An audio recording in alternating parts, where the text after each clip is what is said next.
Hi, I've got a new Flair Signature manual espresso maker from my sister, and I gave it a try and it works for me. So, because when I watched some videos to prepare for it, it looked a bit overcomplicated to me, and because I'm not the kind of person who likes to go into much detail, I just wanted to show you what I'm doing, what's my setup for what I think is the easiest way to produce espresso with this machine.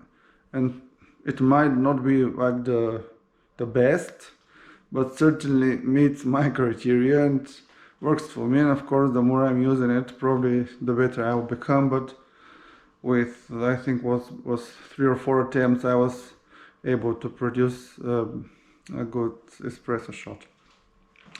So I'm currently basically heating my part, which is the one that needs to be heated with hot water, and I will now just show you what I'm doing. So heating this up to boiling, and then I will fill in this cup, and it stayed like this for now for about 2 minutes, so maybe 1 up to 2 minutes. It's what I'm doing. By the time I'm preparing the espresso shot and stuff, I'm just using this time to heat up this part, so like this, up to the top.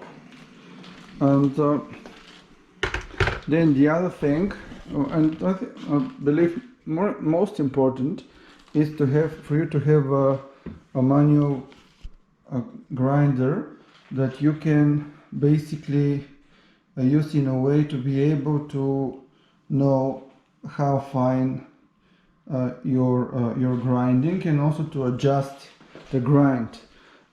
So with this one from one espresso, which is I believe J Max, I'm able to do that.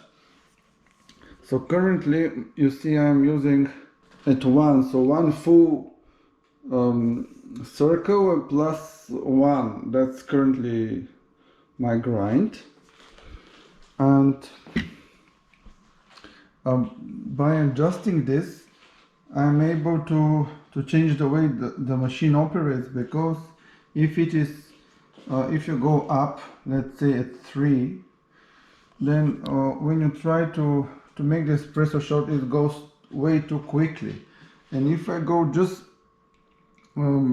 after 1, just below 1, then it gets much harder to make the shot. So basically this is how I adjusted it, and it's also in the manual of the Flair machine. You need to basically get the grind right. I fill then this with coffee. So the way I did it is I'm just using the scales, but I have the for everything else, and measured 15 grams, and then pressed it with this thing like this. So basically like this, fill in with coffee, press, done, and then put in this bit, and now it's ready. And I'll show you what I'm doing next.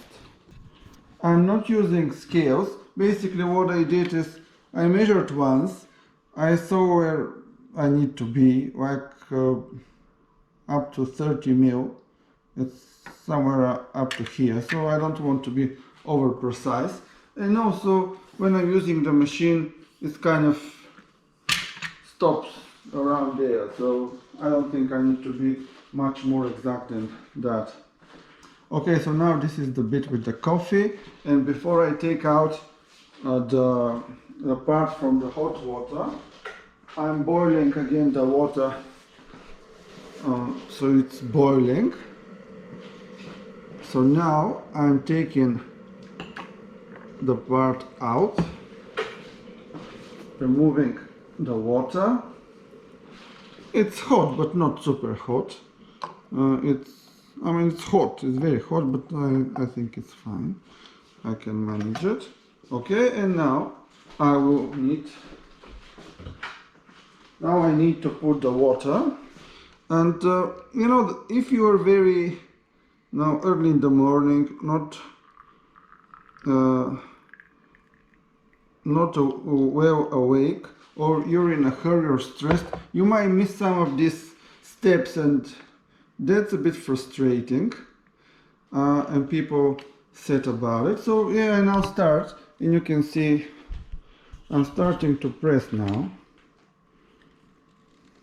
First I stay within like 2-3. I read that people do that for about 10 seconds, and now I press harder to stay around 8. And you see the way it goes, so it's not like super quick, but it's alright, I guess. If I increase the grind, it will probably be a little bit faster, but I think that's actually ideal. And you see I'm staying within. Listen, I operate with just one hand because I'm holding the camera in the other, so it's not difficult. It looks alright. Here I'm still within the range. The coffee is getting ready. There is crema in it. So, yep. And I think that's about enough. So I will now just slowly release the handle. And I will wait for a few more drops. And by that time, I've heated my oat milk. Okay. A barista oat milk, which I heated for a minute and a half in the microwave at full speed. And now, so I will give it a few more of these presses, and now slowly. I don't want to have big bubbles. Very little bubbles is fine. Very little, but big bubbles is not good. So it needs to be like microfoam, like here. Okay, so I'll remove these, the very big ones, before I transfer this to the jug. Okay.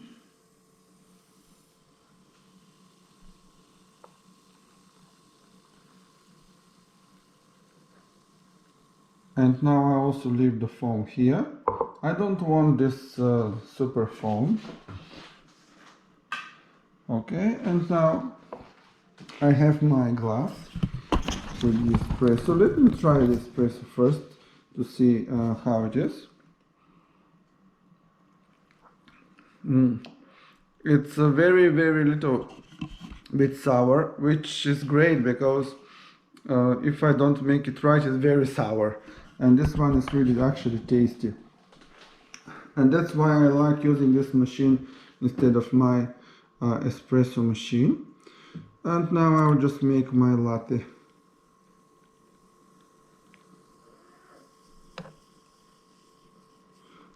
I'm terrible with the latte art, and I'm really just trying to do something like latte art, which never works. But yep, I can guarantee about the taste. And yeah, that's how I use the Flair espresso. I hope this will be helpful. Bye.